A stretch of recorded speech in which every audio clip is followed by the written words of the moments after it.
السلام عليكم ورحمة الله. شوفوا يا جماعة الخير، الأماكن اللي صبغتها، هذه الأماكن، وهذا الشبك تحت، الحوض داخل، وهذا الباب. أنا برويكم يعني الصرفية. هذا العلب المستخدمة 13 صف في 13. هذا طبعا في نص نص، في شوية، هذول المفقودين الله يرحمهم. هذا ما مستخدم 18 حبة.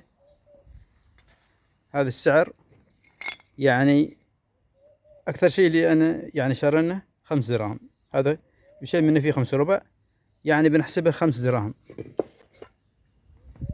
13 في 13 في السعر 5 يساوي 845 درهم، زايد 18 حبة هاي زيادة، هاي ما استخدمته 18 90 درهم. 90 زايد 845 يساوي 935 درهم. يعني كل هذا على اساس انه بس هذا الراحة، يعني اريح، هذا البخاخ اريح من الصبغ السائل.